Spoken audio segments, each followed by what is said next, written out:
response to public comments? No, we have some responses. I've got one question. Yes. According to that lady, did you file bankruptcy? Is that an important issue today? Yes. You're the CFO of the county, it kind of concerns me.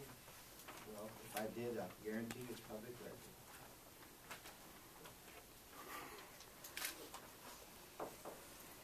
Any other comments about the, Judge, I have a question, and this was not about a public comment here, but it's a public comment that you have made, and I would like to see if we could address that.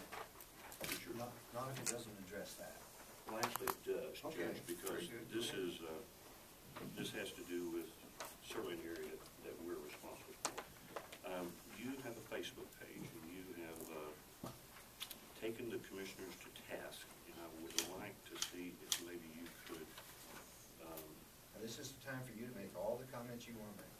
and I'm going to, Judge. Go ahead. Go ahead. It's not a time to interrogate. I'm sorry? It's not a time to interrogate. Go ahead and Well, make all the comments you want to make, and then I'll choose whether or not I want to respond to it. Your comments on Facebook say that you have spoken with our bond advisor, Boyd London, and that he exposed the illegal borrowing practices that we had. That concerned me. I had a conversation with him Friday. Actually, I had two, and he informed me that he had never said that the practices that we had in the past were illegal. Did he, you're looking at William, did you guys have a different conversation with him? No interrogation. Finish your comments. This is the time for you to make your comments. What do you have to say? I have to say, you're not telling the truth. That's what I'm having to say, Judge. And you're mentioning here in this that that the bond sale had to be canceled. Our bond sale was not canceled. It was postponed because we could not get an audit because our checkbooks weren't balanced. Thank you. The other thing is, in the past, you have on radio called me everything from Humpty Dumpty to Chicken Little. That was last year because I was talking about us being broke and that our finances are done.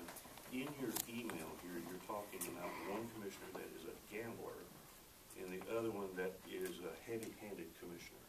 Just wanted to know, which one am I? Are you finished? No, I'm not. Go ahead. Because, well, if you want to answer questions, I mean, this is This is the typical. time for you to make comments. Make all the comments you want, Commissioner. A lot of those comments I'm not going to say, but you talk about a tax and spend game. If I'm the heavy-handed commissioner, it's how much can we hit the taxpayer for? You've also disavowed any ownership of this year's budget that we're in.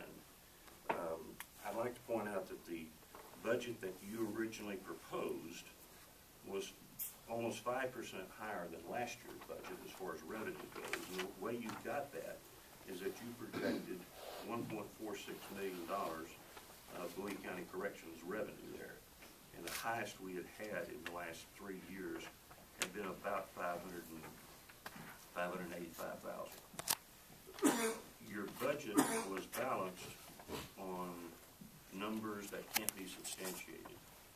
Therefore, your expenses that were up 3.2% were vastly over. The budget that was actually approved, which was the majority of what you had proposed, we cut out revenue. We reprojected the revenue from the jail and put $685,000